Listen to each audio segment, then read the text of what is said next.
Hello student, আমি Tapas sir. আজকে এই ভিডিওতে তোমাদের সেমিস্টার 3 অর্থাৎ MA আরবিউ ডিস্টেন্স তোমাদের সেমিস্টার 3 তোমাদের যে CC 3.1 সাজেশন দিয়েছিলাম তার কিন্তু 100% কমন এসছে। তার 100% কমন প্রুফ নিয়ে আলোচনা করবো। তো যারা এখনও চ্যানেলটিকে সাবস্ক্রাইব করনি অবশ্যই চ্যানেলটিকে সাবস্ক্রাইব করে এরকম ভিডিও সবাই পাওয়ার জন্য, আর যদি হেল্পফুল হয়ে থাকে অবশ্যই লাইক করে দিও। আর কেমন পরীক্ষা হলো অবশ্যই তোমরা কিন্তু নয় কমেন্ট করে জানিও। যারা আমার সাজেশন ফলো করছো CC 3.1-এ তোমাদের যেগুলো স্টার মার্ক তোমাদের দিয়েছিলাম তার মধ্যেই তোমাদের পরীক্ষা নেবার প্রশ্ন এসছে। কেমন পরীক্ষা হলো অবশ্যই কমেন্ট করে জানিও, ঠিক আছে? তো দেখো তোমাদের আজকে দেখো প্রথম প্রশ্ন দেখো CC 3.1-এ 2024-এ write a short essay on sources for reconstructing contemporary Indian history. এটা তোমাদের দিয়েছিলাম, স্টার মার্ক প্রশ্ন বলেছিলাম একদম এসছে পরীক্ষায়। অরের প্রশ্ন common, how can we overcome the challenges of writing contemporary Indian history. এটা তোমাদের দিয়েছিলাম, অর্থাৎ একের দুটো প্রশ্নই তোমাদের কমন, অর্থাৎ অর্স তোমরা কমন পেয়েছো, ঠিক আছে? নেক্সট দেখো তোমাদের পরের প্রশ্ন দেখো, discuss the main features of economic backwardness that independent India inherit.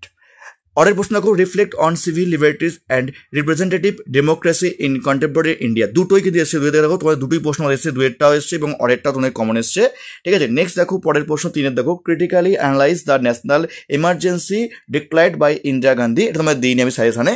তবে অরের দেখো প্রশ্ন বলেছিলাম বিশাল ইম্পর্টেন্ট, স্টার মার্ক তোমাদের বলেছিলাম, assess the impact of coalition government on the politics of contemporary India. এটা তোমাদের দিয়েছিলাম, এটা তোমাদের পরীক্ষা এসছে।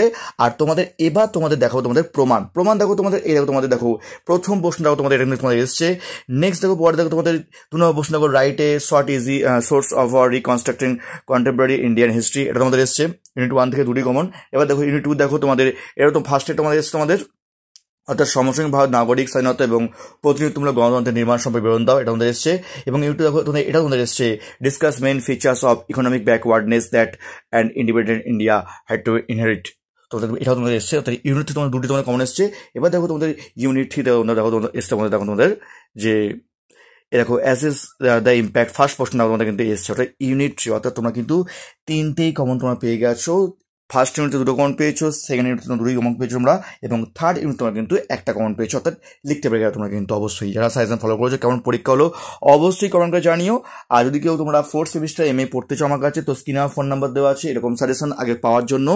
আর এবং তোমরা তোমাদের যে ক্লাসে ধরে ধরে ক্লাস করানো হয় এবং বুঝিয়ে দেওয়া হয়, যদি কেউ ক্লাস করতে চাও তোমাদের কিন্তু আগস্টের ফার্স্ট উইক তোমরা কিন্তু ক্লাস স্টার্ট হয়ে যাবে। যদি কেউ ক্লাস করতে চাও তোমাদের স্ক্রিনে ফোন নাম্বার দেওয়া আছে, তোমরা কিন্তু তোমার সঙ্গে তোমরা। নেক্সট দেখো তোমাদের ইউনিট 4 থেকে দেখো তোমাদের examine Indira Gandhi role in the creation of Bangladesh in 1971। এটা তোমাদের দিয়েছিলাম সাপোর্টিং হিসাবে। অরের প্রশ্ন বলেছিলাম যে পরীক্ষা কিন্তু বিশাল চান্স এ পড়ে, ডিসকাস দ্য জেপি মুভমেন্ট। এটা তোমাদের কিন্তু এসছে, তার প্রমাণ দেখো। দেখো সাপোর্টিং প্রশ্ন দেখো তোমাদের, এ দেখো 2-এর দেখো সাপোর্টিং 2-এর দেখো প্রশ্ন তোমাদের এসছে তোমাদের। আর তারপর দেখো তোমাদের ইউনিট 4 দেখো জেপি ফার্স্ট চয়েস দেখো তোমাদের বিশাল স্টার মার্ক তোমাদের দেওয়া ছিল, অর্থাৎ তোমাদের কিন্তু সবই কমন এসছে। CC 3.1-এ তোমাদের যা দিয়েছিলাম এবং যেটা তোমাদের স্টার মার্ক তোমাদের দেওয়া হয়েছিল সবই কিন্তু কমন এসছে।